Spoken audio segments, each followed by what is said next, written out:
Hello, everyone. Hello. Welcome to the UFC 265 preview show. Once again, you see me, you see according to Woods right here. You know what that means? It must be pay-per-view fight night. Yes, it is. Oh my goodness. It is a menagerie. But somebody, for a fact, will be future endeavors in terms of their lineal heavyweight championship aspirations, if you will. Yep. So I'm Tom Vandal. That's according to Woods. Live on multiple platforms for the first time. We are live, of course, on the Tom Vandal MMA YouTube channel here. We also live with my boys on Empty the Bench, on our Twitch page at ETB Sports on Twitch, on our Facebook, and of course on Twitter Spaces. In fact, Mr. Woods, may I ask you to officially come on into the room, the ETB Sports Ooh, Twitter Spaces page if you can. my little telephone device is kneeling me, so I gotta see where that is. But once I get that, iPhone. Once I get that, I will definitely be in spaces. All right, all right. So obviously we've got a lot of action to get to. So UFC 265. So what's the way to describe UFC 265? I mean, on one hand, here this is what somebody at Fansided, actually shout out to my boy Zane from Fansided, best said it. On one hand, as a pay-per-view card, fairly kind of weak because considering you have an interim title, which is kind of pointless considering Ngannou's status, and your actual world title fight, which was supposed to be Nunes and Pena, as much of a world title fight, as you can put it, considering Pena's history. Well, that was scrapped because Nunes and her whole family tested positive for COVID. But considering all the other fights, especially namely those on that main card, if you put this as a normal fight night, it's a stacked fight night card. So it's a very, very weird card tonight in terms of a pay per view. Yeah, and I think this is one where the UFC, it's a pretty poignant role of the kind of overshooting their shot, right? Yes. And then also, like, what is the adage? Is like, over promising and under delivering. That was it, because theoretically we should. I mean, Gane, as great as he is, undefeated in combat sports, Muay Thai career, and then goes into the into MMA, wins heavyweight title in his first outing in MMA, and then kind of runs roughshod, right? But Yep. theoretically, he is the number two contender under Derek Lewis, right? So, and it's this is standards and practices messing up. Somebody in the reigning, defending heavyweight champion, he's not defending on this night, but definitely reigning, defending heavyweight champion, lineal champion, whatever the hell that means. So actually, I'm just looking at. Oh, if you want to, by the way, come on, turn your mic on when the spaces. Uh, Actually, I look at the UFC rankings right now, and Lewis and Gagne are actually 2 and 3. Right. Number one is still Stipe. Yeah, but CB isn't getting anything, unfortunately. He, Yeah. yeah, that shows you everything that you need to know about. You can be a passing glance in the UFC despite literally doing the best that a heavyweight can do under the confines, the post Zufa era, and all that jazz. Yeah, basically. And there were rumors, of course, of Stipe supposedly accepting a fight with John Jones, but obviously, I'd say I can't confirm anything on that. I don't know if that's all talk or whatnot. I think that's just all talk, and because Jones and the UFC are still. Yeah, I don't know if these guys are. I don't know if John Jones is ever going to fight in the UFC again. I wouldn't bet anything on it. But what I will tell you is, wasn't Stipe earlier, or definitely under the AJ Pitbull fight? He was kind of sniffing around Yeah, Bellator. he was trying to move my phone over. But yeah, he was sniffing around. It seems, and I don't know if that's. Jones is just a fan of MMA, so maybe he was just in casually watching, or I don't know if this is another one of these teases. I mean, when Jones tested positive the second time, and he had the 4-year suspension, pending. Obviously, that wasn't the case because he ended up getting the suspension lifted or whatever it was, November 2018. Um, Basically, I thought maybe he was going to get the full 4 years, and then maybe his status with the UFC was going to be in doubt, and like maybe that's where we can see John maybe making the flip to Bellator, but Yeah, I don't like anything for John in the UFC. I think that ship has sailed in the sense that, I mean, look at what's going on with Ngannou. That was the fight that everybody wanted to see. Either Jones, Daniel Cormier pre-retirement, for the heavyweight title, kind of completing their trilogy, considering that the UFC is loving the trilogies or right about now, or rematches, right? So with that all being said, and now Ngannou is even out of his own kind of title spotlight, right? And is an afterthought. So it's just like there's nothing for Jones. Like I really, the Israel, and Jones fight potentially has like looked a lot less sexy since, Stylebender fell to Jan Blachowicz. So it's all, literally throwing stuff up in the air and going like, oh, let's see what sticks. This is indicative of the UFC not having as many stars as they once had, but also making the most money. So this is a quandary for a fighter, right? Because the promotion is going to make money hand over fist, and you ain't getting any. especially when you consider the ESPN Plus deal, because it all seems like I know the ESPN Plus deal, not as many known numbers about it, but it seems like they can just keep putting on these pay-per-view events, and the UFC is still going to make money hand over fist, regardless of who it puts. That's why you have this kind of solution of, hey, we're having a pay-per-view, lacking of names and stuff. Throw an interim title on it. Whoa, hold on. Not even pay-per-views. This is fight night cards. Fight night cards, just Yeah, everything right. ESPN Plus. Well, when you think about it, right, the strength of WME Endeavor going public was solely on the 2020 that the UFC with their deal with ESPN made what 70%, and there are arguably the biggest talent agency holding the contracts of Ronda Rousey and whatever. But like that's not just it. Like we're talking Red Hot Chili Peppers. We're talking like there's so much that the Endeavor universe kind of holds, and again a lot of that propped up, especially in the initial offering price, and the stock is propped up by UFC's 2020 earnings, where the entire movie industry was down. So this reverberates way more, right? And a lot of people were going in and going like, oh man, almost the same. Like, what were the Fertitas doing buying the UFC in the early 2000s, right? What is Endeavor? Man, they paid close to $4 billion. Ha ha ha! They're not going to make up for any of that. And I'm not saying, again, the numbers are shrouded in secrecy, but this just kind of shows nobody has bargaining power. If none other than Conor McGregor cannot get ownership stake in the company, but then they go public less than 16 months later, as he was kind of chiming for it. If John Jones, whatever, nobody is going to be the golden goose of the UFC. I mean, fighter unions, because there was a lot of fighter union talk when 2020 was around, and you had Jones having his issues. McGregor actually did retire for a third time during that span. You had Nunes talking retirement. You had Cejudo saying, the money isn't worth it anymore. And Jimmy Flick. Oh my God. Yeah. Masvidal at one point threatened, "Hey, release me." And Cejudo, to his credit, we haven't seen Cejudo since UFC 250. We saw him at Bellator, but there's that. Yeah. But my point is, fighter unions is one thing, but kind of like what you said, because the only guy who's really getting any leverage of anything is Conor, and and with the UFC, just to continue our conversation about Conor from last month's card.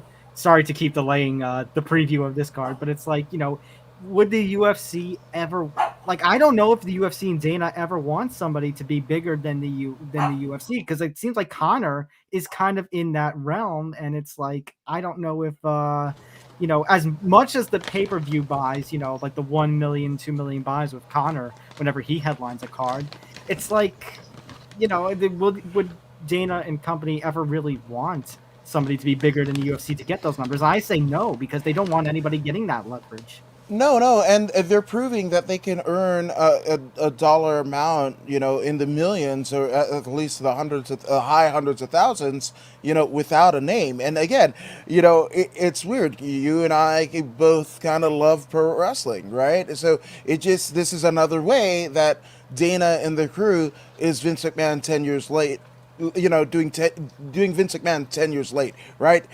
When Cena was, he was the last really big star for the WWE, and it was kind of sniffing around, and I think he had an injury, and there was a quandary where, hey, they had to, do a card without their golden goose, right? So then they just made the fundamental switch of like WWE Live, right? So you're seeing the brand NFL Live more than any other team, right? Your Super Bowl is bigger than any one team, right? So that's kind of it, and I think that's where sports are going. And if you're an advocate for fighters, it's not a good place. Yeah, no, really not a good place. And actually, going back, it makes me think of WrestleMania 32, I believe, when they had to pull off a WrestleMania, and there was like no Cena was hurt. Uh, Balor hadn't debuted yet, but basically they had all these different injuries to all these big names that they basically had to stitch up a card together, especially considering they weren't calling up any NXT talent like Balor. I think Owens was there, but he had just gotten out of NXT. Mm. Sami Zayn, I think, was still with NXT until after Mania. Like, it's reminded me a lot of that. It, And it in is terms of the card quality, that was not a. I mean, it was decent at best, and then right. at worst, pathetic. So it's like. Yeah, so that's it. And for any of the fighters on this UFC 265 card, establish your social medias, right? Establish things outside of the UFC, whether that be personal appearances, T-shirt deals, what have you. You want to do as much as you can and have an impeccable performance tonight, because the stars are aligned and it's made up for you. There was a reason when they were trying to push Joanna Jędrzejczyk, they put her on the undercard of Ronda Holly, in Australia. So that got a lot of eyes. So here's the thing. Any of these fighters, if you haven't already done so, and Jessica Pennoy, there's a couple of people that, I mean, it should be old hat, but do as well as you can, make the most noise as you can. Nobody go, let me talk to my manager for a potential whatever. When Joe Rogan, you have the luxury of having arguably the best broadcaster today putting a mic in front of your face. And if you say, go talk to my manager or speak to an interpreter, guess what? You're already done. Oh, my bad. I accidentally hit the wrong button. So let's get into the card. So we've spent a good 15 minutes talking about a couple of real, front of the line issues, but let's get to tonight's card. So we've got, I believe, 13 fights. Of course, 10 p.m. Eastern, 7 o'clock Pacific is the main card. TV prelims. Actually, I believe all of the prelims tonight are TV. I think ESPN2 is broadcasting all of them, but early prelims that you see on UFC Fight Pass, the first 4, that begins at 6 p.m. Eastern, 3 Pacific, and the last 4 prelims, 8 p.m. Eastern, 5 p.m. Pacific on ESPN2, and of course everything on the ESPN Plus. So let's get right into it. Let's start things off with a bantamweight matchup, the first of quite a few bantamweight matchups here tonight at UFC 265. It's Johnny Munoz taking on Jamie Simmons. So the tail of the tape, 3-inch advantage in terms of height for Munoz Jr. and an inch in reach. If you take a look at Munoz's record, he's 10-1. This is actually his second UFC appearance. He's a former. Is he a former king of the? He's not a former king of the TH absolutely. champion. Yeah, he is absolutely. a bantamweight, former bantamweight champion, and he is actually coming off a loss to Nate Maness, unanimous decision loss in his UFC debut back in August, and he'll be taking on again Jamie Simmons. So Simmons made his UFC debut back in November. a first round knockout loss to Giga Chikadze. Actually, this fight was scheduled to be at UFC 261 in April, but Simmons ended up injuring his rib. So, interesting first matchup. A couple of bantamweights who, and one a former King of the Cage champion, who basically, they both fighters are coming off a loss in their debuts, and they're both going to want to make a statement here. Yeah, 100%. But this one, the statistics are great. Johnny Munoz is a friend. He was on a podcast that I hosted called The Gym Crashers. Gave us an hour and a half. So I'm going home team. I'm going with the former King of the Cage bantamweight champion, Johnny Kid Cavembo Munoz. And nothing against Jamie Simmons. And I would like for him to rectify that KO loss. Again, you work your entire career to get to the UFC to only to get KO'd, right? So that's a rough deal, and I wish the best for him in his career, but not this time. This one, it's going to Kid Cavembo. I say maybe unanimous, if not split decision, because I think, Simmons is not going to take this, lying down, but he will fall to Kid Cavembo. Actually, funny that you say that because you talk about a knockout loss, first round knockout loss, and he got Giga Chikadze. That Yes. is a very rough. That's a rough debut, especially considering how Chikadze right now is one of the up and coming stars in the UFC. Another one of these fighters of potentially, he's one to look out for right now. So I mean, very rough going, but I kind of agree with you with Munoz because of the experience factor. He's 10-1. Like we just mentioned, he's a former bantamweight champion and King of the Cage, a very respectable regional promotion, a very respectable first step in your pro career before making it to the UFC. I mean, And Anderson Silva is a former King of the Cage champion, isn't he? yes, yes, he is. Okay. All right. So it seems like we agree Munoz by unanimous decision or split decision, whatever. So here's the next matchup. One that also I have some interest in. I actually did the Octagon Oracles for this weekend on the MMA-Prospects. So go check that out on that website. It's Victoria Leonardo taking on Melissa Gatto. So we have actually, in terms of their height, they're very even, but Gatto coming in with a 5-inch reach advantage. That could be key. So we look at Victoria Leonardo, 8-3, 31 years old. She actually earned a fifth season of Dana White's Contender Series, defeating Chelsea Hackett.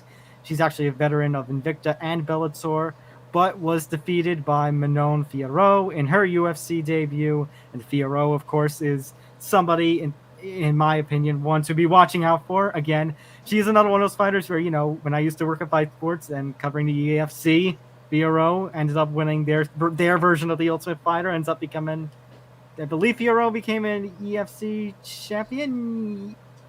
Yes, she did very early in her career, and then went on to UA Warriors and has done very well for herself there. So not a bad loss in terms of, like another rough go for your first UFC debut. So Melissa Gatto is a very interesting case because Melissa Gatto signed with the UFC way back when, and it's just been a combination of injuries, and she ended up, I believe, getting a suspension at least 2 years for, failed drug tests. So now, because look at all these canceled fights, Maria Agapova, Julia Villa, Talita Bernardo. So, she is a very talented star, Melissa Gatto. The thing is, it's been like 3 years since we've seen her compete. So now comes, I would say the ring rust question, because it's always going to be a question when you have these long layoffs. But the thing is, when I see these long layoffs, usually the fighter in question is like, 31, 35, in their 30s, maybe early 40s. Melissa Gatto is only 25 years old. Yeah. So it's a really, really weird, thing to think about in terms of a long layoff. I think, personally, in my opinion, because Leonardo's quite well all round. She has good wrestling. I think her stand-up's okay. Gatto, very much an expert in the jiu-jitsu. So it's going to come to a couple of things with Gatto. How much ring rust does she have? Has she worked on her stand-up? Because I think if she hasn't worked on her stand-up, it might be a long night for her. And if she hasn't, done too many improvements in terms of her standout, her jiu-jitsu game, has it gotten that much better? It's going to be really interesting to see how Melissa Gatto does in her UFC debut, a long-awaited UFC debut after such a long layoff. Yeah, I kind of, not to be acrimonious, but I challenge the whole ring or cage rust kind of ideology because, especially, I mean, that's something that it definitely is a purveyor in like pro wrestling, right? And even boxing to an extent. But realistically, if you're getting in rounds, you're getting rounds in a cage type atmosphere. You're bringing in, training partners and teammates that are mimicking your opponent, right? So theoretically, over the last, at the very least 6 weeks, you should have been here just for this fight, right? You should have been skewed to kind of sharpen your tools, right? And the fact of the matter is, if there's any kind of ring or cage rust or what have you that happens, it's because there's a crowd, right? This is happening in front of a crowd, but that's like what 70% of the UFC roster right now. That if they competed it over the last 18 months, 20 months, or what have you, they did it more likely than not in front of an empty arena, right? So, with that being said, that would probably be the only thing that I would kind of attribute to that. Otherwise, this one's it's a coin flip. As much as I love women's MMA, I love all MMA, but women specifically, because I just feel like ideologically they're in the same position as the men's, kind of deal. At the beginning of the UFC and Pride, right, is existence, right? So I just, even with Ronda, even with a Gina Carano or Cyborg and what have you, Misha Tate, there have been stars, but even still, it's just that. And the finishing rate, look at what's been going on with Sajara Eubanks. He started off the 2020 year with like almost a lopsided record, if not 50-50. And I mean, she's probably one of the most exciting fighters to watch now. So that, I just think because of all of that, the women's MMA, if you put a women's MMA fight on any card, amateur, regional, or pro, that's usually the one that people are going to go to their cars talking about when the night is through. So, Yeah, and I definitely like the comparison because when you mentioned it's like the old days because we're still seeing some of these fighters, women's MMA fighters come in and they don't have much experience under their belts or losing record or 500 record. It almost feels like what it actually feels like. It kind of feels like when you watch a Bellator preliminary card because yeah, back in the prelims and postlims, you like Bellator. What do we think? We think it's a big stage. It's a number 2 or number 3 promotion to the UFC, but we still see fighters on their prelims and what used to be the postlims, where 1-0 making the pro debut. But I think that also can play to a fighter's advantage when you yeah. get used to a big stage very early. So, like I said with Gatto, you know it's going to be how much has she worked on herself over these last few years, and just how is she going to perform? Because I think with Gatto, she has think about it. She's 25. She still hasn't hit her athletic prime even after the long layoff. Right. So whether she is going to have a lot of success in the UFC or a quick couple of fights and release, tonight is going to make that difference. Tonight is going to set her projections. No, 100%. I just, like I said, either this thing is gonna not set the world on fire, or it's gonna be the most exciting fight. Or But we're going to be talking about one or both of these ladies when the night's done. right, absolutely. So, but in terms of winning and losing, I can't tell you worth a darn. I hope them the best. And again, like I started off this conversation, I was just like, I hope this is a career making performance for everyone on the card, because again, your bargaining power with the UFC is diminishing by each passing day, each passing card even. Definitely. So we take a look now at another bantamweight, men's bantamweight fight here on the early portion of the prelims. A very interesting one. You got Miles Johns taking on Anderson Dos Santos, and you got Johns with the 2-inch advantage in height. Dos Santos with a 2-inch advantage in reach. We look at Johns' record. This is actually going to be, well, he's was a Contender Series alumnus, got the decision win over Richie Santiago. So far, his UFC run has seen him score split decision over Cole Smith, lost, got finished by Mario Batista, and ended up getting a third round finish of Kevin Navidad back in October. Uh, Former LFA veteran is Miles Johns, actually former bantamweight champion Miles Johns, and he'll be taking on Anderson Dos Santos, who's 21-8. He's got a lot of experience under his belt. He is 36. He, however, is just 1-2 in the UFC so far. Losses to Narimani and Andre Ewell, but ended up getting a late first round submission over Martin Day. And actually, this fight was scheduled to take place last month, but Dos Santos, I don't know if he had tested positive for COVID-19 or if it was just protocol issues. But either way, so we have this matchup here. And Miles Johns has been somebody who, for a little while, I've been having my eye on. Like, he's one of those guys at bantamweight right now with the UFC where it's like, it's somebody who could be exciting to watch, and a lot of potential there with Mr. Johns. Dos Santos, 36 and just a 1-2 record. Credit to him for coming into the UFC with all that experience and finally making it to the UFC. But that doesn't do you well when you're such an experienced pro and they feed you to somebody like a Miles Johns. Yeah, no, 100%. And Anderson Silva.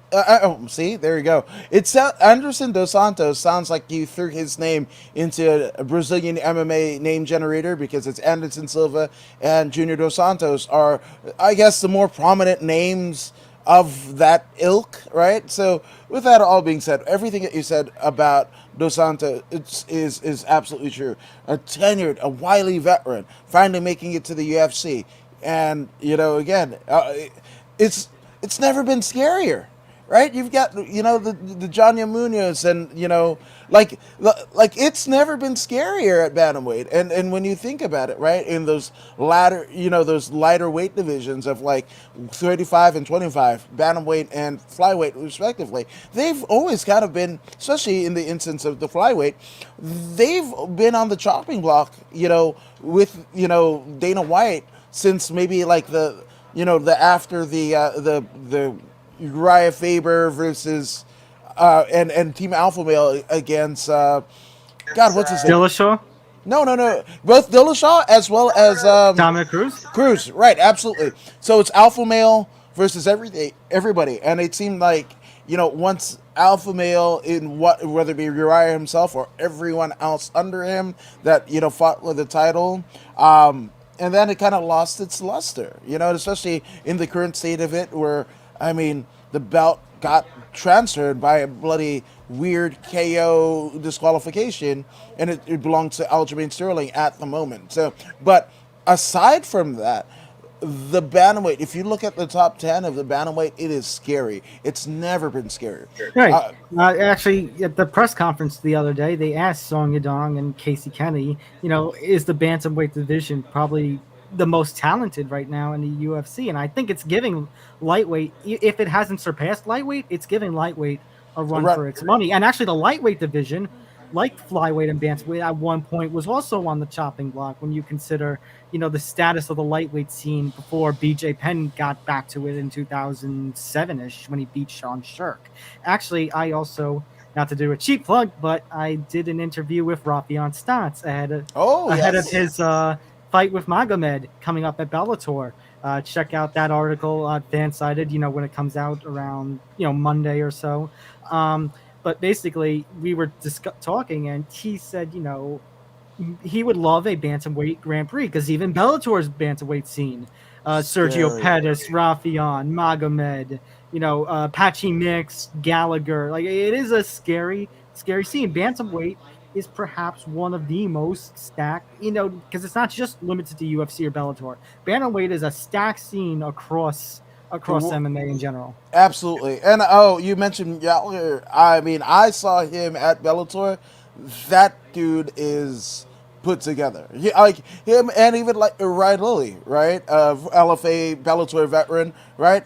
those two dudes aren't missing any training, right? And they don't have, fights, and so that's just it, like the names that even people aren't talking about, against any Joe Blow, they look like a bloody Adonis. So it's just, I again, it's a great time to be a fan of MMA, not actually a fighter in MMA and get paid for it. That's it. Tricky deal here. Definitely. So in terms of this matchup, Anderson Dos Santos, again, respect to him, but I think Miles Jones is going to have a heck of a performance tonight. Yeah, no, 100%. You know what? I'm going to pull out my heartstrings, and this is no statistical deal. I mean, as somebody that, we just saw Mercedes Martinez work her entire career to get to the WWE and unfortunately unceremoniously future endeavored. So I don't want to see that with Anderson Dos Santos. Miles Jones, if he loses, he's going to be okay. Anderson Dos Santos, unfortunately, this is going to be a make or break performance. So I'm going with Dos Santos. Hell, and the only way that he does it is by some kind of stunning KO or submission. Definitely. I think he'll need a big performance here to get into the favor of the UFC. So, speaking of interesting stars that are one to watch out for, interesting matchup to close out the early portions of the prelims. It's Manel Cap and Ode Osborne, and these two got into it at the weigh-ins the other day. Manel Cap, of course, one of the most anticipated, stars of flyweight, that the UFC had coming in from Ryzen, but it's been a rough go for him right now. He's lost to Pantoja, and he's lost to Matthias Nicolau earlier this year, and now ahead of this fight with Osborne, missing weight by like 3 pounds. Not a good look for somebody, who was one of the most celebrated stars from Ryzen when he was moved over to the UFC. So not a good look for him here, and he's taking on Ode Osborne, and Osborne actually has the physical advantages here on the tail of the tape. And Ode Osborne, 9-3, he ends up coming off the Contender Series with a submission win, gets into the UFC, loses to Brian Kelleher, which is not a bad first loss. And again, Brian Kelleher, another one of these names, actually one of these names who were kind of, a little bit breaking out in this COVID era of MMA bantamweight, improving itself. And then, but Ode Osborne ends up getting paired with Jerome Rivera back in February. 26 seconds is all it took to get a knockout.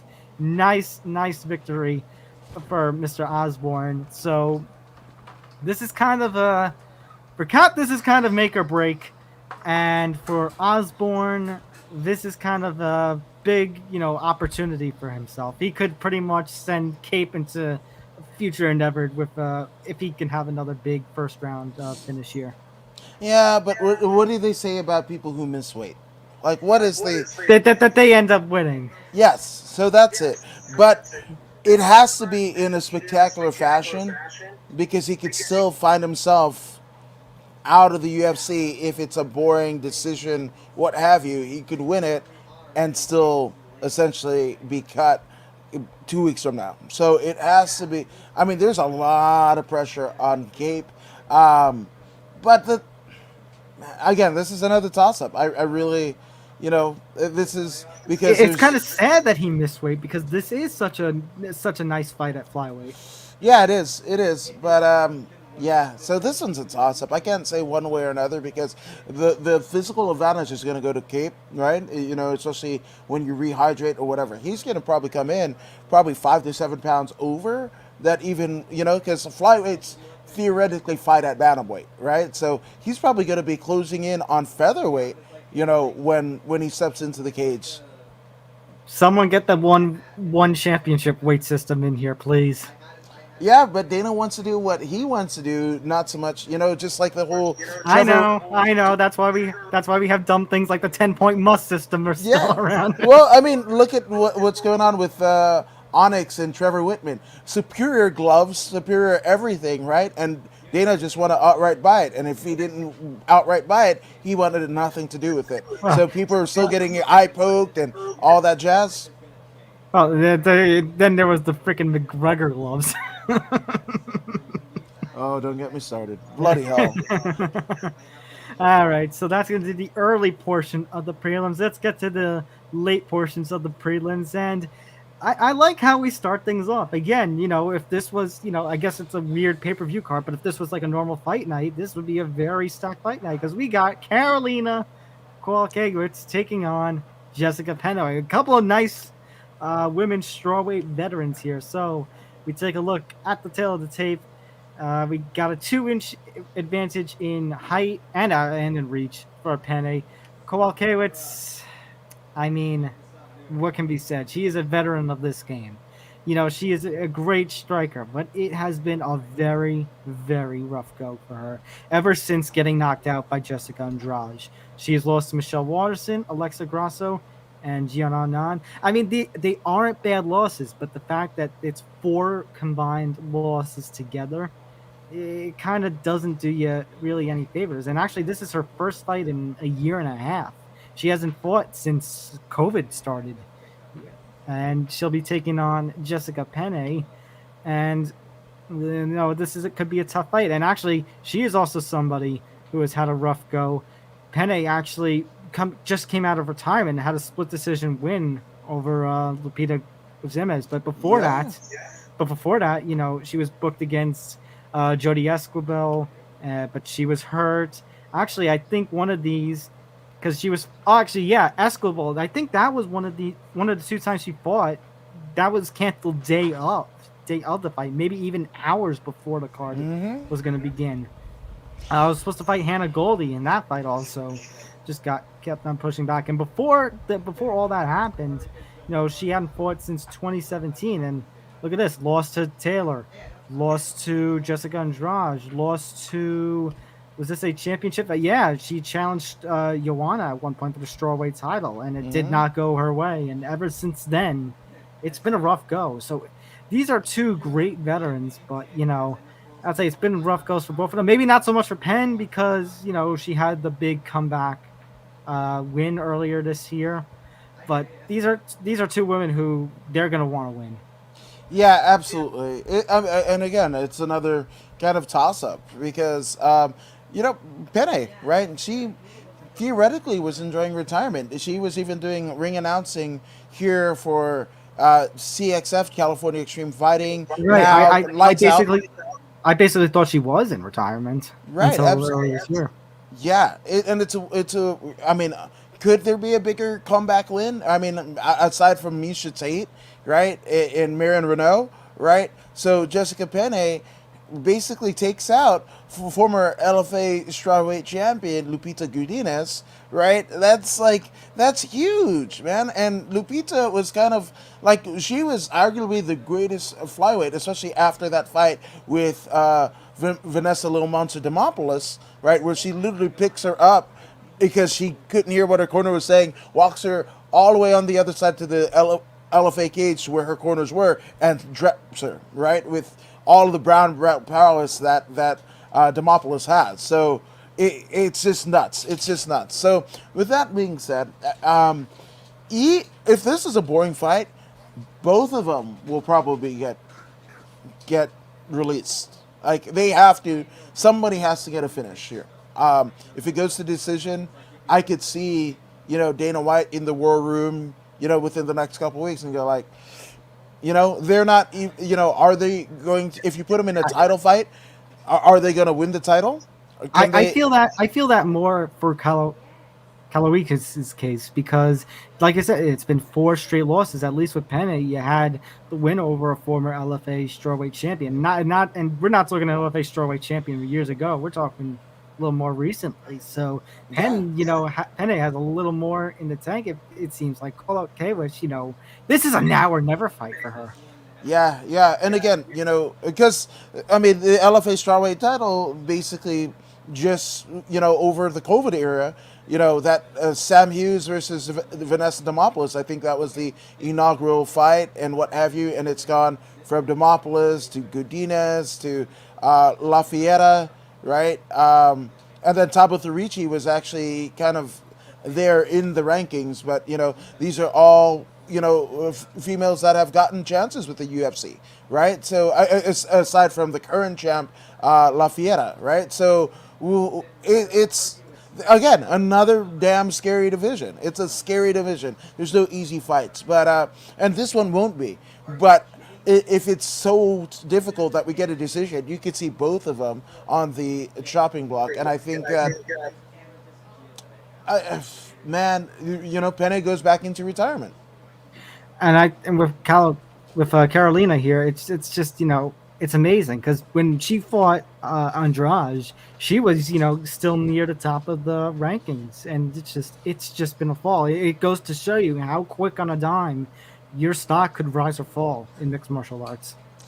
Yeah, that's why again, make your presence known. My goodness, build up your social media followings, sell the T-shirts or whatever you wears because when it's gone, it is gone. Move on now to Ed Herman taking on Alonzo Menafield. Interesting matchup at light heavyweight.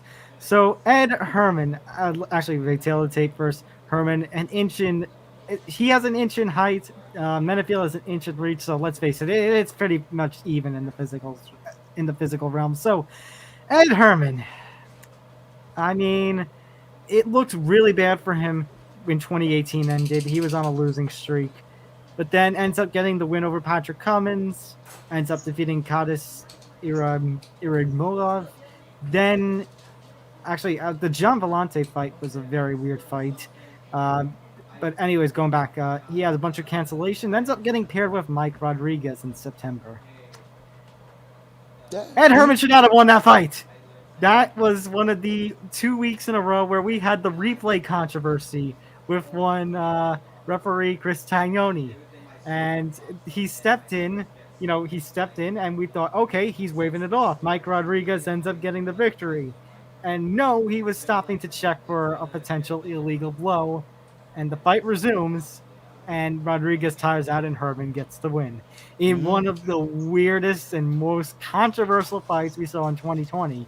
And again, actually, that was the first of 2 consecutive weeks where Tagnoni had an issue with the replay system that caused all these weird changes to the replay. Now that we have an official at ringside, which actually I think was enacted for the first time last week when they were checking a replay for a potential foul. Yeah. Yeah, it's a weird one. So he's taking on Alonzo Menafield 10-2. And Menafield, he ended up getting a knockout win over Deshaun Boatwright on the Contender Series. Gets a first round finish of Vinicius Moreira and Paul Craig. When he fought Paul Craig and beat him, it was like, the eye opening. Like, somebody keep an eye on. Then he loses to Devin Clark, and then he loses to Oven St. Preux. Again, not too bad of losses, but it definitely did damage after defeating Paul Craig. It did definitely hurt his stock, and then ends up getting a first round choke of Fabio Chiron. Ends up pulling out the Von Flue.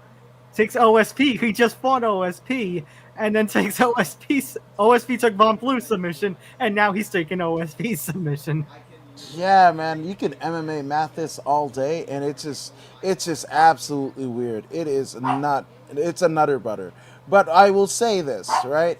I think it was Alonzo Menafield in this, I believe it was Fight Island, right? Where, and we really kind of got wind of like the no crowd or whatever. Like, I believe it was his fight, the one that he lost in 2020, where I was just like, oh my God, they hit so damn hard. Because I think that was the OSP fight. Yeah, I believe it too. Yeah, him and the OSP, they were throwing hammers, right? So it's just scary. Damn, dude, I don't want to. Like, somebody's gonna get KO'd.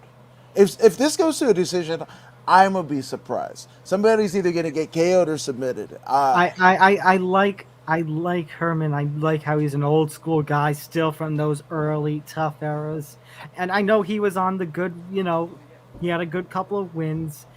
I don't know, just that fight that he beat Rodriguez but should have lost. That did a little damage to me. That's like now that he's paired up with Menafield, who's another guy who should have been one to watch out for. Got a little damage with the losses to Clark and OSP, but then pulls out that submission earlier. I think this could be some trouble for Herman. Yeah, no, 100%. But also, I hate to say it, right? But I don't think that Menefield is going to be a title contender anytime soon. I hope he proves me wrong. I hope he does, right? I think he could be no, but like in terms of I think he could be top 15, top 10 kind of Right, contender, absolutely. but But once you get into that top 10, the top 8, it's going to be a rough go because even though he's, scoring submission wins or whatever, it's not to, when you look at the others in division, it's not to where they're at. There's levels to this, right? There's levels to this. That's what Corey Anderson. right. So with that being said, I just, this is a fight that has real no, if this gets a fight of the night, bonus, that would be like the only thing, or maybe a highlight, real knockout or what have you. That would be it. But does that make speak volumes to the rest of the division or what have you? I don't think so. Maybe I'm reading it wrong, but I just like, is there going to be a cool KO and hopefully the fight of the night? But otherwise, we're going to forget this fight by next week. We move on now to yet another bantamweight matchup here on this card. We got Draco Rodriguez taking on Vince Morales. So we got Morales, actually no, Rodriguez with a 1-inch height advantage and a couple of inches in terms of reach. Draco Rodriguez, 7-2, fighting out of Sioux City, Iowa. He ends up, he is actually a Contender Series alum, ends up getting the finish of Mana Martinez last year to get a contract, makes his debut in February on the fight night, and ends up losing to Ayman Zahabi. Ayman Zahabi, is that the guy? I want to double check. Yes, that's the Ariel Helwani, the Ariel Helwani doppelganger. Oh, but isn't he the younger brother of Faraz? He is. Oh yeah, I think he is. Yes. Yeah. He the one he hadn't fought in right a couple of years. Yeah. Yeah, he fights out of TriStar. He hadn't fought in about a year and a half, 2 years. Yeah, that's Faraz's Everyone was little making brother. fun of him for looking like Helwani, and he ends up pulling off a spectacular finish. Yeah, weird one. Man, a weird web we weave in the MMA. Taking a look now at Vince Morales, Vendetta, and his UFC run. I mean, he lost on Contender Series. He got a win in Bellator. He then got to move on to the UFC, and actually, he lost to actually no, he beat Ayman Zahabi. That was his last fight before, but he ends up losing also to Song Yadong, who we'll talk about just a little bit with his fight with Casey Kenny. Lost to Benito Lopez and lost to Chris Gutierrez. So both of these guys are going to need wins here.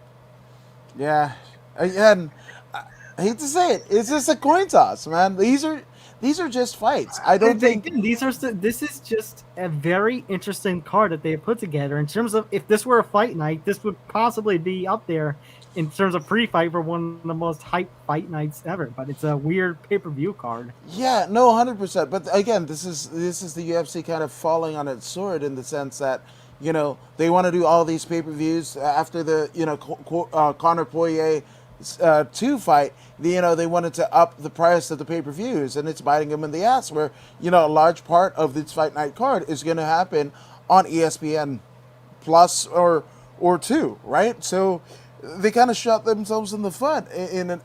Really. I mean, the blow was like the aforementioned, like you mentioned the Amanda Nunes title fight, right? This, Julia Pena. That this hurts that card by not having that fight on here, right? So it's just fights. If the only thing that really has any valor is the main event, and even that is kind of a paper because it's an interim title fight because they're heavyweight champion in management. I mean, the main pay-per-view card isn't exactly that bad. It's just they're all contender fights. It's just the prelims. But it's not going to. I don't think it's going to have when Stipe is getting looked over, right? You think any of these folk are going to be able to?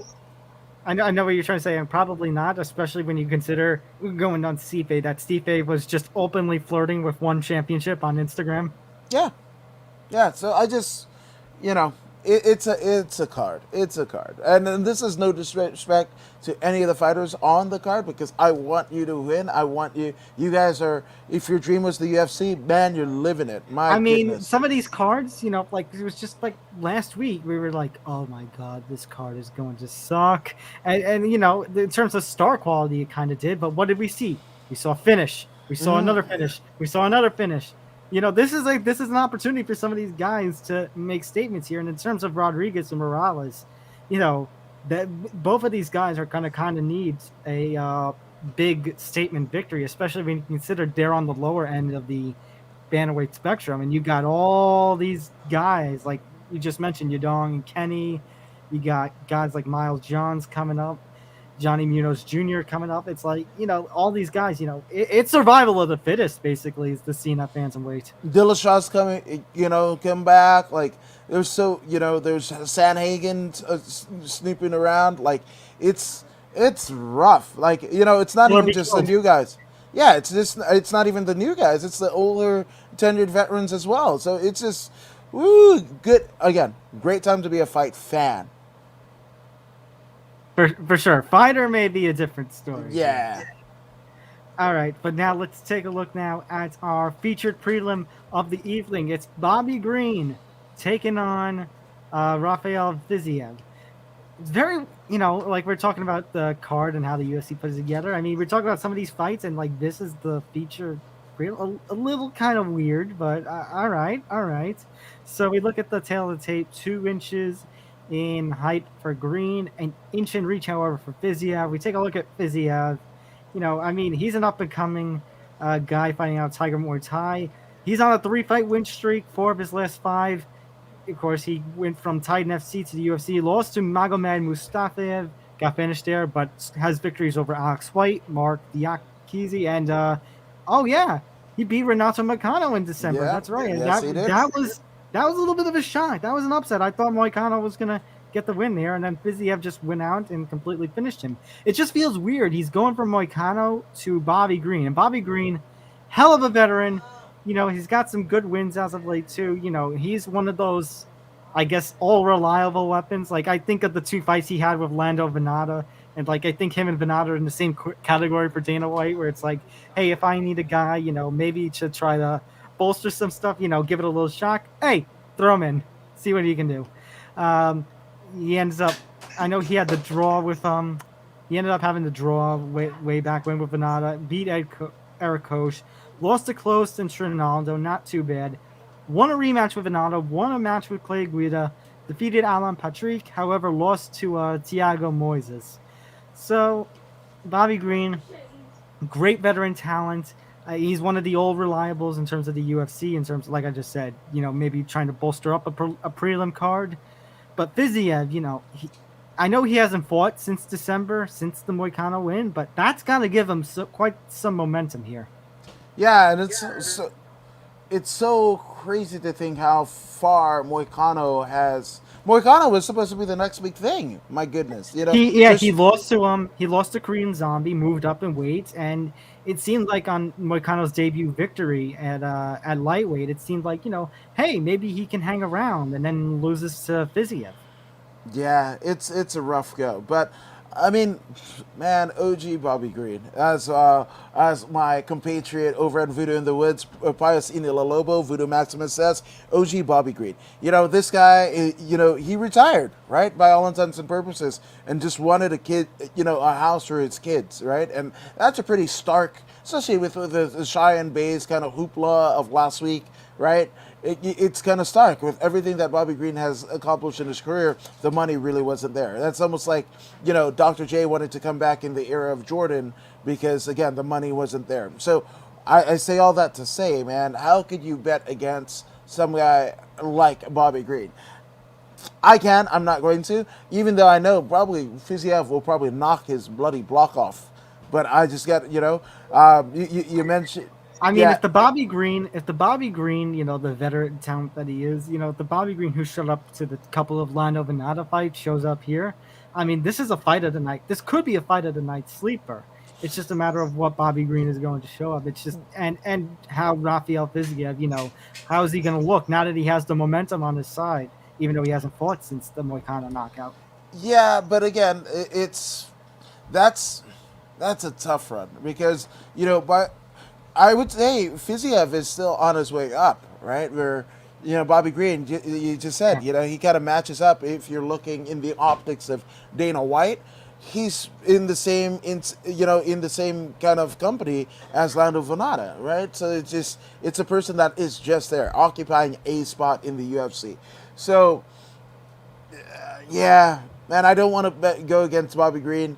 I'm not going to officially, but I know that Raphael.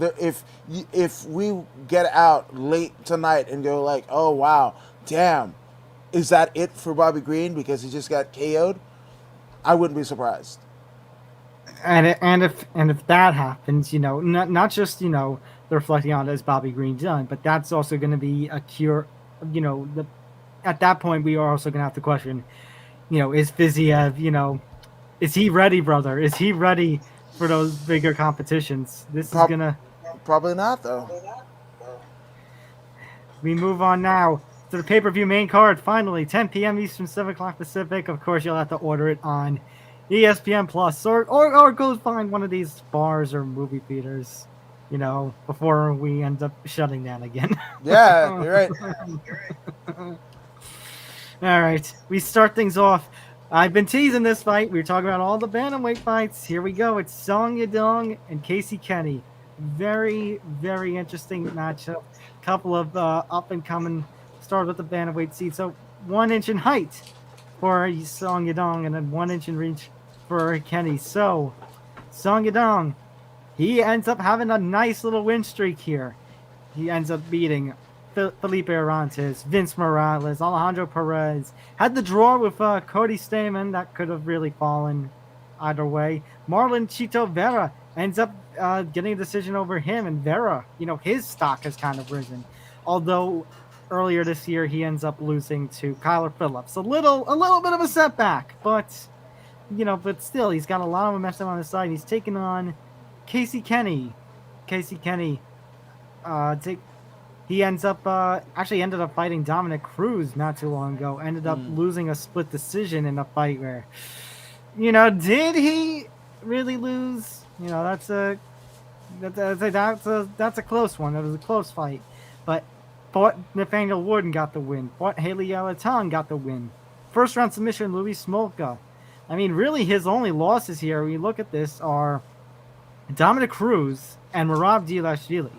Those are far from bad losses. Kenny has a lot of stock in him. So you got Song Yadong, two guys who have a lot of stock in them, and both of them are going to look for a little bit of a rebound here. You just, they're good combatants. It's a good fight of the night, potentially, but you don't want to get that second loss in a row. No, not at all. Not at all. Kenny, it's just, we're talking about a former LFA champion, fighting, recently retired Vincent Amelie Cachero in that fight. But it's rough, man. I worry about Kenny's longevity just due to the fact, Sugar Shade is kind of a mentor to this guy. And, right, this is a guy that's technically undefeated in his mind, right? So, it's just rough. Yeah, I'm going to go with Song Yadong. And here's the funny thing, right? So, if everything Yadong is in, right, is interesting, right? If he beats Kenny, does he beat Kenny? You bastard! That was my South Park reference there. Okay, that was good. But yeah, Kenny, I mean, he's a guy that, will go all out in a fight. And yeah, it does bring up concern about his longevity. I mean, in terms of his popularity, have people forgotten, and in terms of how well he's received out of fans, I think some are still sour on him, maybe for the Megan Anderson comments a little while back. So I'm just worried about the kid's potential. Meanwhile, Song Yadong, he's had a longer win streak before it got snapped as of late. And Kyler Phillips, I feel like Song Yadong maybe, maybe if they fought again, he could get that win back. Yeah. I You get what I'm saying about Yadong? No, no, 100%. I mean, in terms of fight, I think Yadong, in terms of the UFC, is is going to be a little bit more of a cornerstone, right, in the next coming years than Casey Kenny. Casey Kenny, along with his compatriot Sugar Sean O'Malley, they are perfect for the Paul brothers and Triller and Fight TV, right? So if it no, I mean this is it. So this is the fact of the matter is if you're I mean, it's sad that we gotta look at like the Paul brother fights, for fighters to get paid, basically. but that's the thing, right? So he can forego the UFC itself if the the hardcore, even the filthy casual MMA fans, we love you filthy casuals, but if they're soured on him, well, guess what? The Twitch and Triller crowd, they were going to welcome him with open arms, especially with all the controversy. If you can make, one of your sound bites onto World Star Hip Hop or one of those sites and create that type of controversy, well, guess what? You're in like Flint with them. So I wouldn't be surprised if Casey Kenny, drops out. I don't know how many fights he has left on his contract, but if you're going, it's, again, the optics. Do you want to be a UFC champion, right? Because that doesn't necessarily mean you're going to be cashing in these big paychecks. They are two separate things, right? But if you want that big paycheck, finish out your career, do a bare knuckle, or do a Triller fight. I mean, look at Chad Mendes. I didn't think we'd see him fight again, and now he's fighting bare knuckle. Right, and again, to a Triller, in this kind of like, I mean, the three big MMA, promotions, right? UFC is owned by Endeavor. Bellator is owned by CBS, right? Viacom, right? We've got one championship. There's a whole lot of people into one championship. Rizin has some big money backers. Invicta is on Anthem, where also Impact Wrestling is parent company, right? So you've got all of these millionaires, right? Essentially, LFA, feeder system. It's crazy, right? But at a time where the fighters are probably per capita are making less by comparison. Pay-per-view points aren't really a thing anymore, right? So if you want to cash in some big paychecks, Casey Kenny, dude, Triller's a calling you. So I got Yadong. Yeah, I agree. I got Song Yadong in this one as well. We got a rematch here on this card. We got Tisha Torres and Angela Hill too. Okay, so Angela Hill, I mean, she was one of. I know she didn't win every fight in 2020, but she was definitely one who, I mean, she's in an exclusive club, I believe. It's her, Neil Magny, Cowboy Cerrone. I think that's it. They're the only ones who have fought, 6 times in a 12-month span. I mean, she is somebody, hey, if you need to fill in, somebody to fill in, hey, just call up Angela Hill. So I know she hasn't won every fight. She lost to Marcos, she lost to Jan, not two better losses.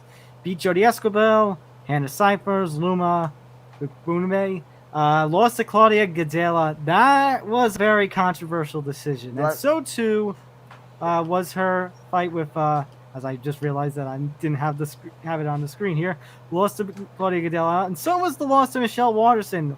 There were both fights that could have gone either way. I think Hill has a case here where she should be on a 1, 2, 3, 4, 5, 6 fight win streak, because she did get the win over Ashley Yoder back in March. Tisha Torres, 31, so she's actually quite a few years younger than Hill.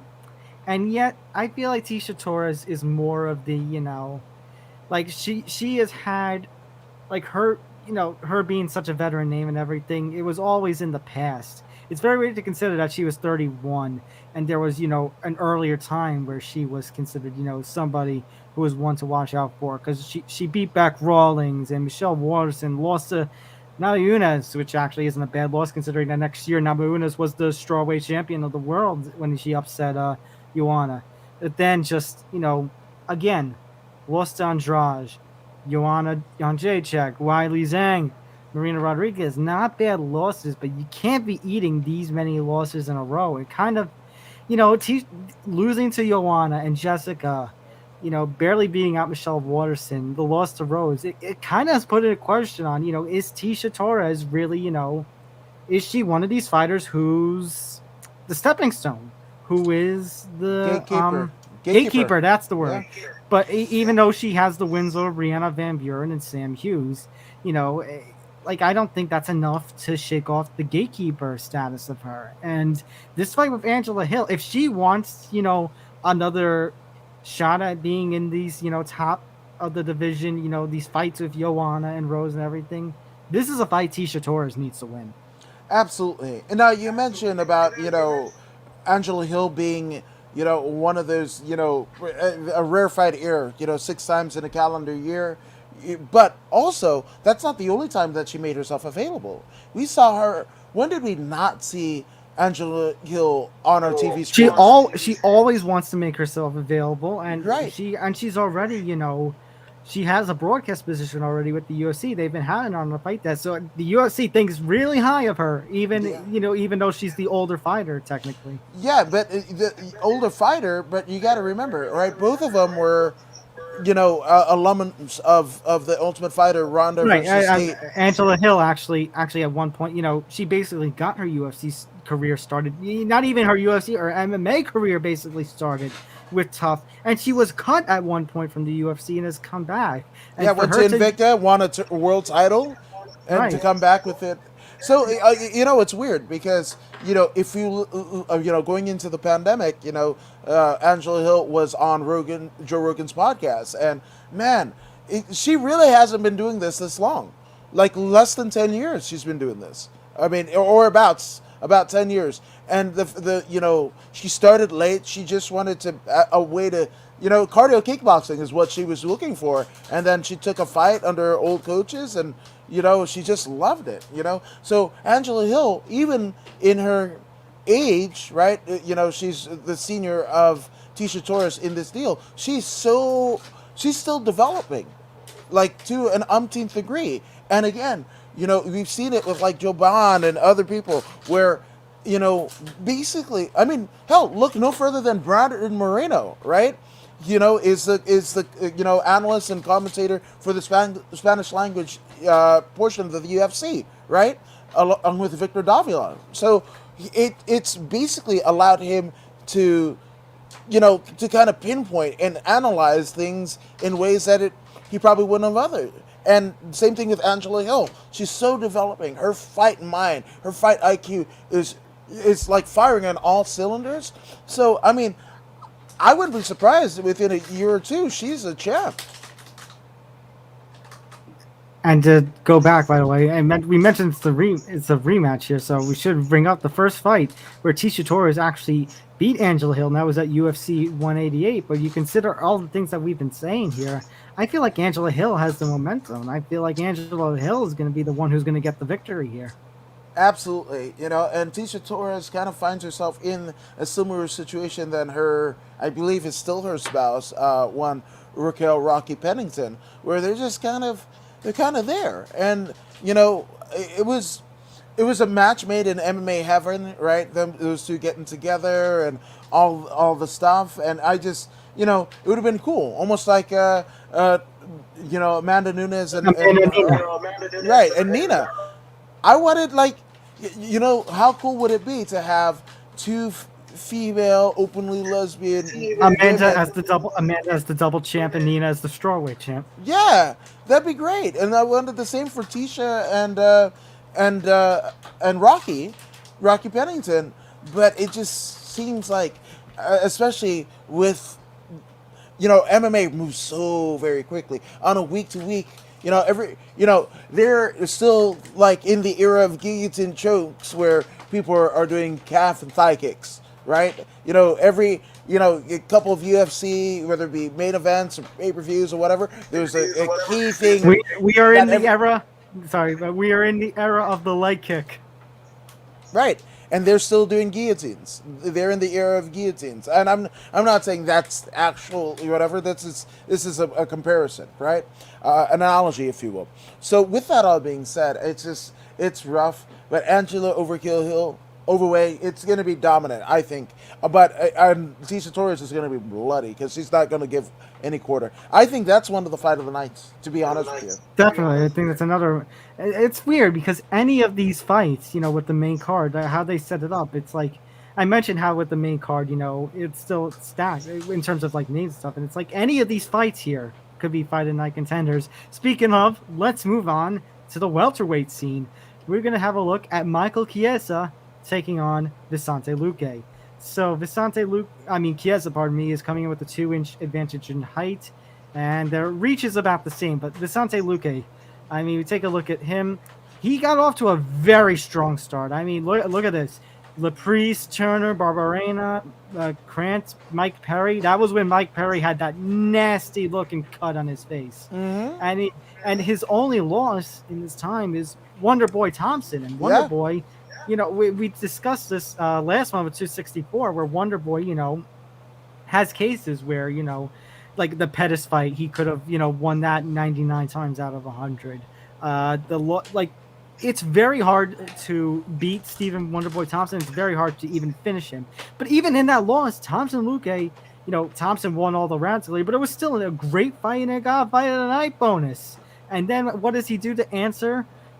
He finishes Nico Price, nasty, nasty looking eye Nico Price had. Randy Brown, he finishes. And then he goes and submits Tyron Woodley. And now Luque, Thank God. but as far as I knew with Luque, that he was always more of a striker, and he ends up getting a submission victory of Woodley, making him pass out in the darts. So there's just so much I like about Vicente Luque, and the thing is, he's still young too. He's only 29. He's just hitting his athletic prime right now, and there's just so I like it. And then Michael Chiesa, he is a veteran talent. He ended up, of course, winning against Jim Miller and Benil Dariush. That led him to the Kevin Lee fight, which, don't joke about Michael Chiesa's mother. Kevin Lee gets a very controversial submission. Ends up losing to Pettis. So he ends up jumping up in weight. And the fight with, just that decision to jump up in weight has done Michael Chiesa wonders. He beats Carlos Condit, beats Diego Sanchez, beats Rafael dos Anjos, and beats Neil Magny in pretty dominant fashion. So, you consider just how good, Michael Chiesa has done for himself since moving up to 170. And he's taking on Vicente Luque. That's the thing. Vicente Luque, I think, just has more momentum. But Michael Chiesa, could he maybe, take Luque down and just make Luque's striking completely, what's its phrase? Completely just, render it useless. Yeah, I don't know. You remember everything that I was saying about Angela Hill and, basically having the fight IQ, raise the umpteenth degree. Even more so than Angela Hill. As Michael Chiesa been a part of the UFC fight broadcast, he's done phenomenal. He is phenomenal. Even got some extra screen time with his compatriot of, Sick Jitsu, of Sick Jitsu, and on the Ultimate Fighter. Yep. Right. So, this is one I think it's his fight to win. As great as Luque has looked, but I've been praying and hoping for a Tyron Woodley retirement, since UFC 209. And we're at UFC, 265? That was how many? That was damn near 60 UFCs ago, right? So, that's not, yes, he's a former, welterweight champ and everything, but it's been a long damn time since that, right? So with that all being said, I've got Chiesa. I think Chiesa advances. It's going to be a tough damn fight for Chiesa, but I think he gets it done. Certainly. We take a look now It's definitely a bit of a. It's another one of these toss-ups there, but I could definitely see this being another fight of the night potential. Uh, but I mean, it's tough. Like I said, like now I keep thinking about it. Could Kiesa just do takedown after takedown? Kiesa basically out-grappled Neil Magny when they fought back in January, and is Luque gonna have the defense to stop that? I really don't know. I don't think so. I really don't. Yeah. So you got to remember, right? His teammate, Chiesa's teammate, theoretically should be contending for the UFC. What was it, bantamweight title? Right? It was bantamweight rather than featherweight, right? Yeah. Right. If the Nunes family hadn't gotten to COVID, just just healing on the Nunes family, right? But with that all being said, he's a top level fighter. He's a top level fighter, and I think he shows it here in this fight with Luque. Take a look now at our co-main event of the evening. It's Jose Aldo taking on Pedro Munoz. Aldo coming in with an inch in height and 5 inches in reach, actually. So, Jose Aldo, I was very, very concerned when the decision was made to move down to bantamweight. That's the thing. Like usually you always hear fighters moving up, but he actually moved down. We've been seeing that from a couple of guys like Aldo and Frankie Edgar. But so far, Aldo, he hasn't looked too terrible. He hasn't looked great, but he hasn't looked too terrible. He ends up the split decision loss to Marlon Moraes, which I actually am in the camp of. I think Aldo. Wow. I'd have to rewatch that fight. I think I'd have to But for whatever reason, Aldo gets the title shot, even though he lost. Right, because the controversy, right? Right. Like, I was gonna say, actually, no, I misread. I was in the rare camp that I thought Moraes won, but I have to rewatch that fight. Yeah, I don't. But then Aldo ends up fighting Peter Yan, and Aldo showed pretty much that he is not in the class of Peter Yan. Yeah, and it's a weird one, right? Because that whole featherweight. Once Conor gave up the title and what have you, was it featherweight or was it? Yes, it was featherweight. That was when Conor moved up to lightweight. Yeah. Right. Absolutely. It's just been a weird one, right? Because they gave Aldo 2 opportunities against Holloway, right? Yeah. And it was a unification match the first time because Holloway was interim champ. Then Aldo only got the rematch because that was the first time Holloway Edgar got canceled. Yeah, it's just weird. It's a weird, scary place for Jose Aldo. I don't know why he's still doing it. And again, I remember at one point that he was going to go into boxing. That was the news. I would have done that. I would have done that. But what does Aldo need? Is it money? Is it because he's not going to be a featherweight champion again. He's not going to be a bantamweight champion moving down. And again, the young Punisher, Pedro Munoz. Right? Yeah, Pedro Munoz. Look at his resume.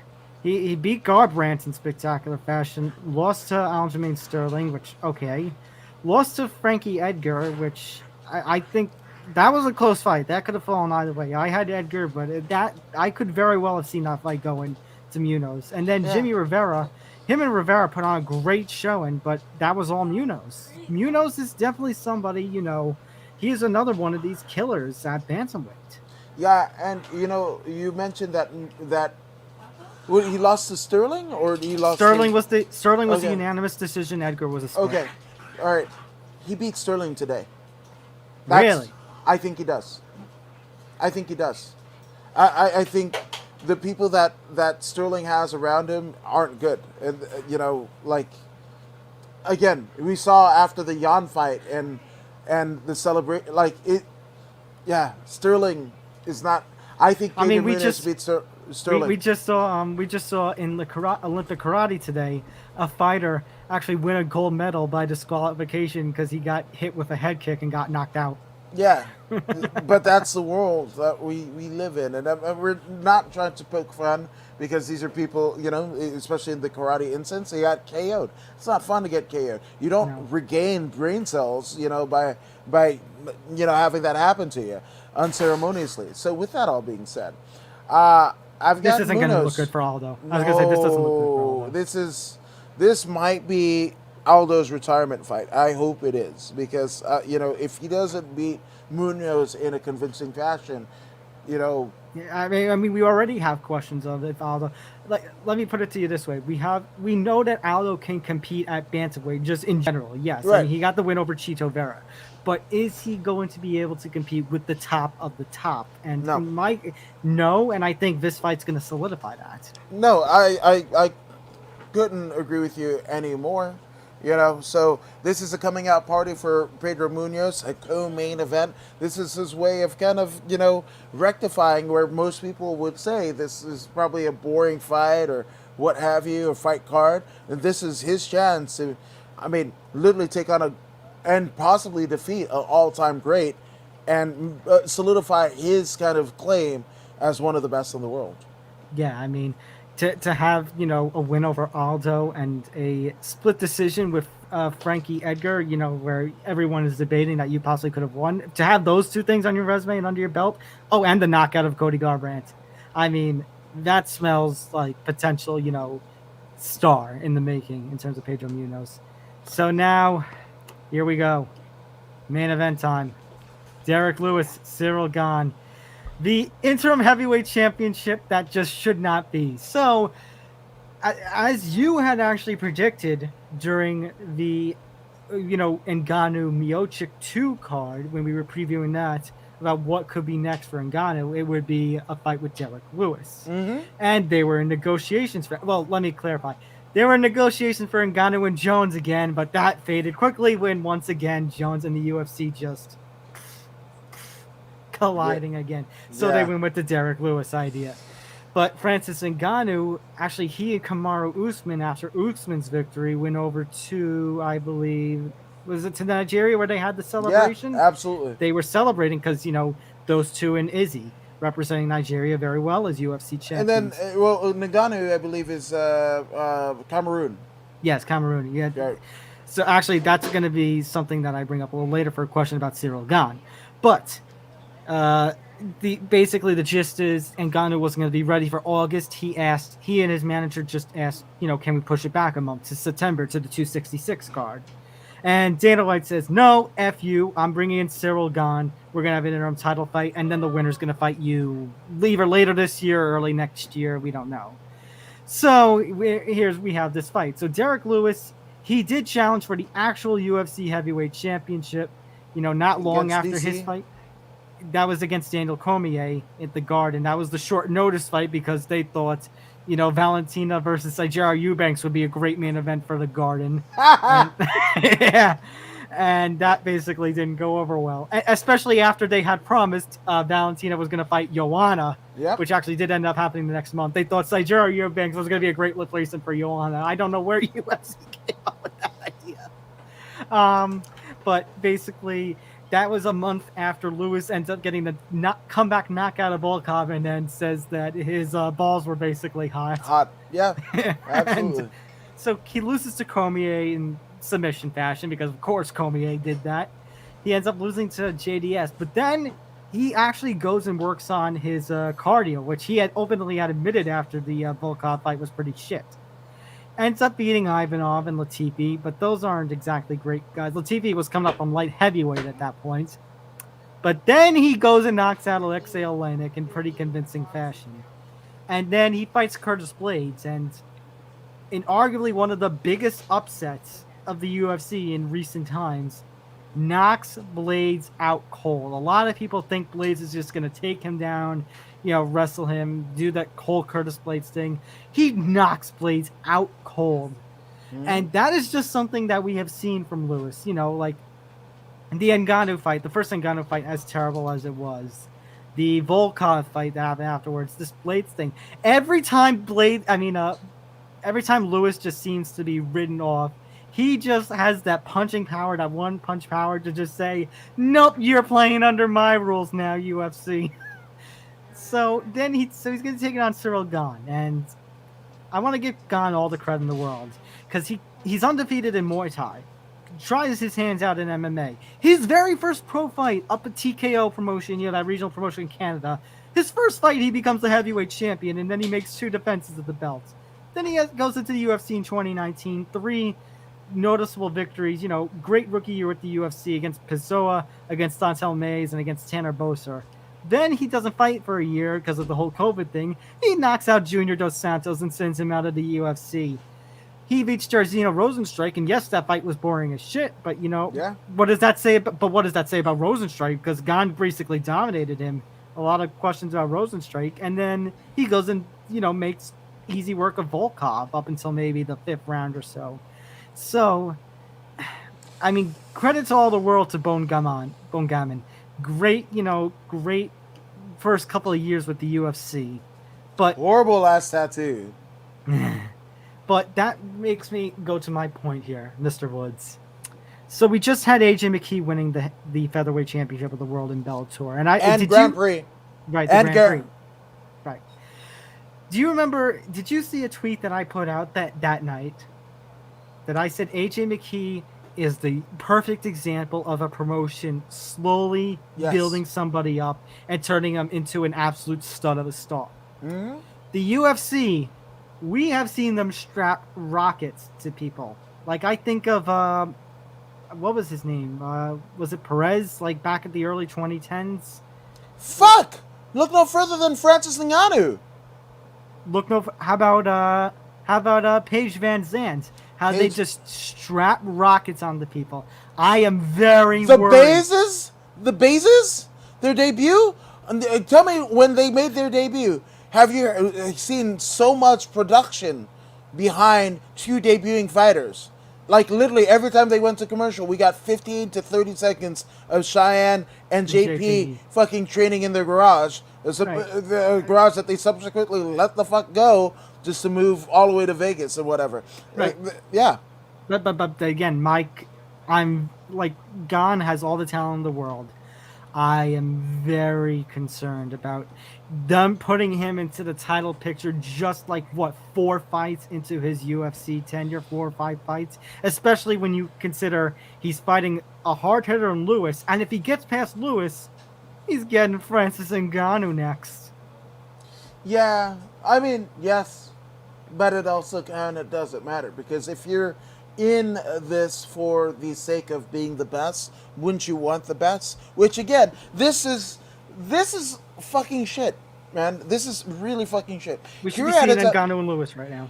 Not just that, right? But this is all wrong. It is all wrong, right? Theoretically, in a title picture, you have Francis Ngannou from Cameroon, right? Derek Lewis from Houston in the U.S., right? Houston, Texas in the U.S., and then a French in Siragan, right? But all 3 are leapfrogging over arguably the longest, the most, I guess, reputable and in terms of historical context, probably heavyweight champion.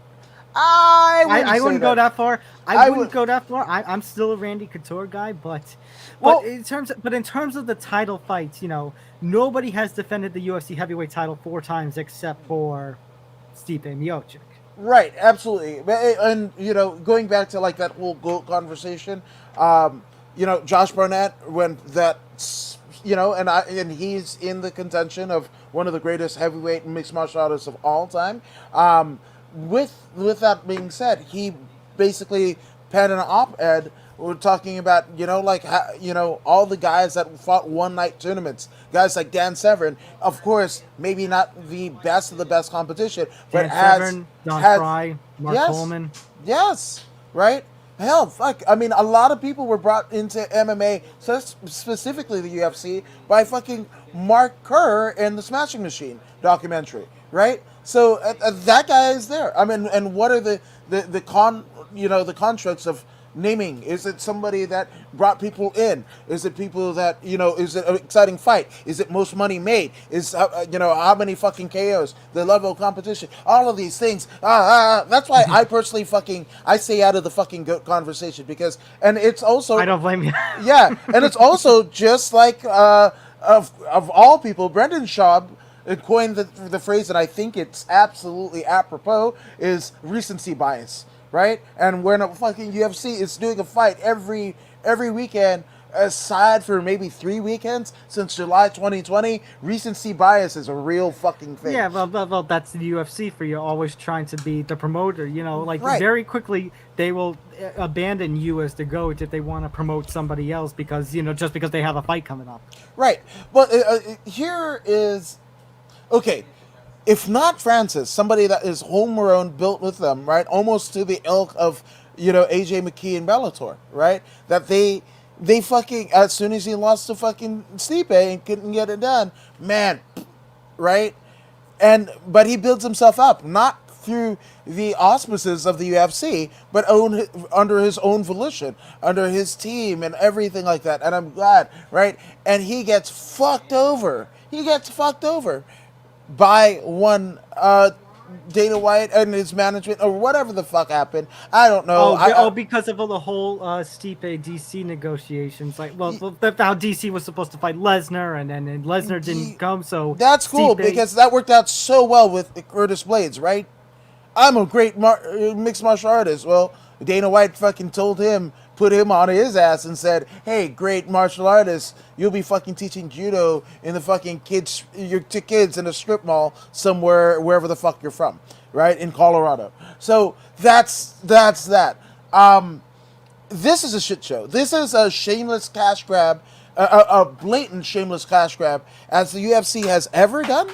You couldn't wait a fucking month for somebody that was their homegrown star in Francis Ngannou. It was Ngannou. You couldn't. I say I know obviously she tested positive for COVID, so it would have done a lot more damage to the card. But Amanda Nunes, the greatest, who you always promote as the greatest woman of all time, and the double champ, but you put her second to an interim championship.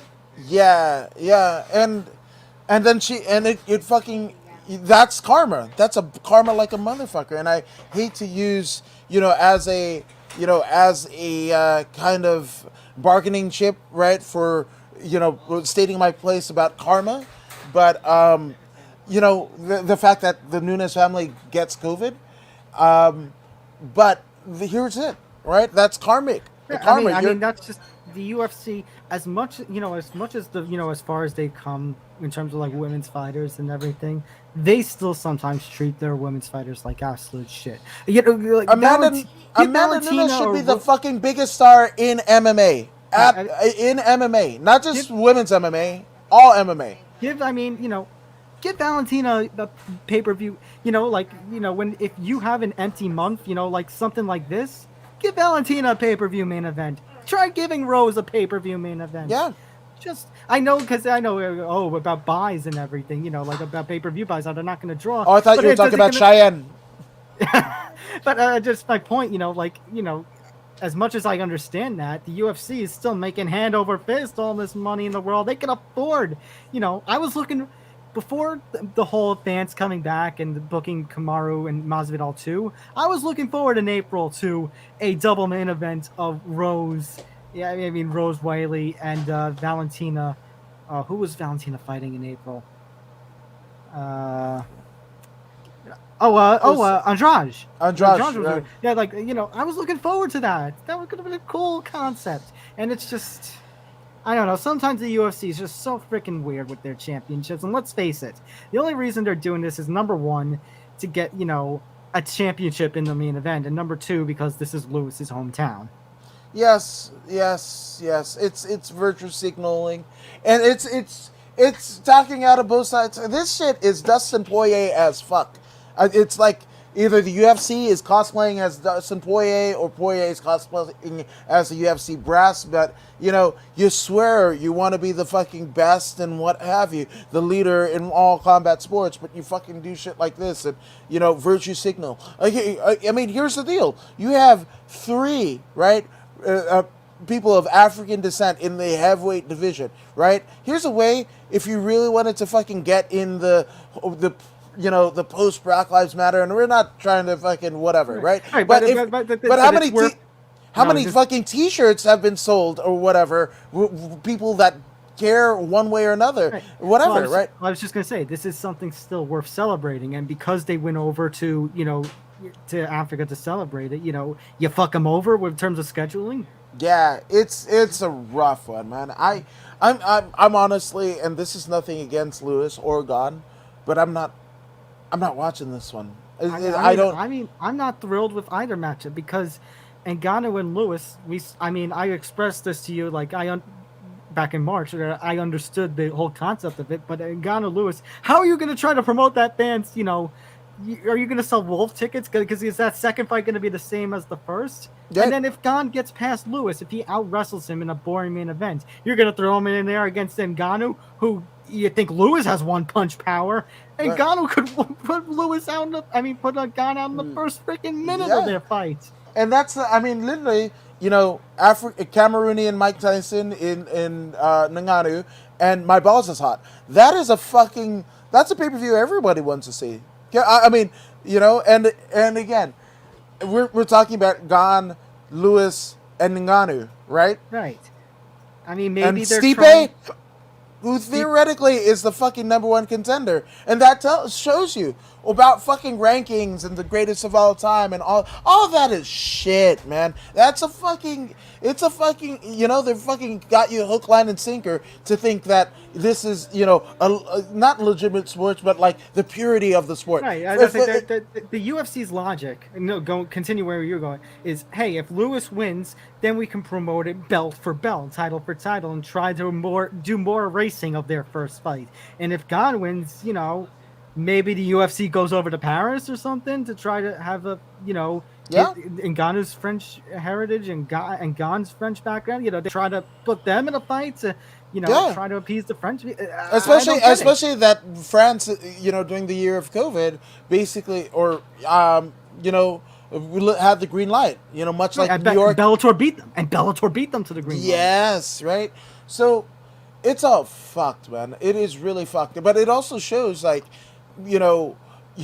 ready they were for Jones, right? There's a lot of fucking moving parts in this kind of heavyweight within the top 5, right? And you got the shit with fucking Curtis Blades. You've got there's so much, Volkov. And Jones, we're going on a year and a half, and in terms of fight camps and stuff, if he ever fought again, we'd be closer to 2 years of seeing Jones fight. Okay. If you guys think that Jones is in fucking training right now, you guys are out of your fucking mind. I during the fucking cross country trip for my uncle's funeral, I dropped by at fucking Jackson Wink. Not that I know anybody, just to get a picture. Nothing else, just to get a picture. Well, one of the fighters. This is 10 o'clock Albuquerque time. At 10 o'clock Albuquerque time, and a fighter's somebody who lets him in, and it's a big, hulking figure, lanky, hulky figure. I'm gonna assume that was John Jones fucking opening your drenched in sweat. So if you think that John Jones hasn't been, working optimally, you guys are out of your fucking minds, right? Yeah. But does the title, when you look at the history, right? Especially in boxing. Boxing, you knew how, for almost a century, how the fucking year was going to be is how much interest there was in the heavyweight title scene, right? And that's been since fucking Jack Johnson to right now. We've got fucking 4 heavyweights that people are talking about. And it's a shame because, I was excited for Miocic and Ngannou because considering the talent that they have at heavyweight, it should matter. But when we're doing stupid shit like this, where we're putting in an interim title that doesn't need to happen. It doesn't. It really doesn't, right? And again, even the fucking Acclaim, right, of everything that's Stipe, whatever, he doesn't get a fucking seat at the table in any of this. So I've never been... I'm not to say I've never been more disgusted with the UFC, but disappointed. This ranks pretty fucking low. And to go full circle to our conversation from earlier and our conversation about Conor at the end of last month, it just shows. I don't think they want another Conor. I think if they got out of the Conor business, it doesn't matter to them because the UFC is going to be making as much as they will promote Conor and they will bow just to get the pay-per-view buys. Once Conor is done, if they don't have another Conor again, another star bigger than the UFC, I think they're okay with it. They're okay, no, 100%, and it's just That's where we're at. That's where we're at. So in terms, I'll just throw a prediction here because I know we're wrapping up and we're going long here. Lewis, I think I seen some people say that this could end up like the Volkov fight where he's going to catch him late, and I guess I could see that. I could see third round, fourth round, maybe. yeah, I mean, I love how the Muay Thai style of Gan will thwart Lewis, but again, look at fucking the judo prowess of Curtis Blades, and look how well that fucking turned out for him. But honestly, this fight isn't even going to matter because it's for a fake belt, and whoever wins this fight is probably going to get killed by Ngannou anyway. Anyway, right? Because it worked so, the in-room title worked so well for fucking, who's it? Ferguson and Poirier and who's it? Gaethje. Gaethje fucking threw that some bitch down. He just fucking. And that's where we're at. So, and even the lineal championship, I think MMA On Point has done a lineal championship video of every time. Lineal. Yes, I love their lineal. So what we're contending for, honest to goodness, the interim might be even more legitimate than the one that Ngannou holds. If you're tracing back from, the fucking belt that even Barnett held. So, yeah, but at or that Heath point, Herring. Right. But I mean, at that point, considering Ngannou will probably kill him in the next fight anyways. So if it's not for legitimacy, and there's by comparison to then what is could the be point making, of this pay-per-view main event? There you go. That's it. But fucking my balls is hot all the way. Houston, let's go. Let's all fucking right. go. Thank you all for tuning into this great stream. The card's about to start in 15 minutes, so go check it out. Mr. Woods, thank you again for joining for another monthly pay-per-view. Follow Tom Albano. He's one of the best in the fucking game. If you're not following him, I don't know what the fuck you're doing. Are you really a fan? I don't think so, bro. So follow him. Empty the Bench. Fan-sided MMA. There's a great ensemble everywhere. MMA-Prospects as well. So go ahead and check him out. And if you want to check me out, according to Woods Across the Board, I got podcasts and dad memes and people getting fucked up. That's what I got for you. I don't think I could end it with plugs any better way. So I think that's gonna do it for me. So for Mr. Woods here, I'm Tom Albano. Go enjoy the fight. We'll see you next month. You guys be great. Peace out, everybody.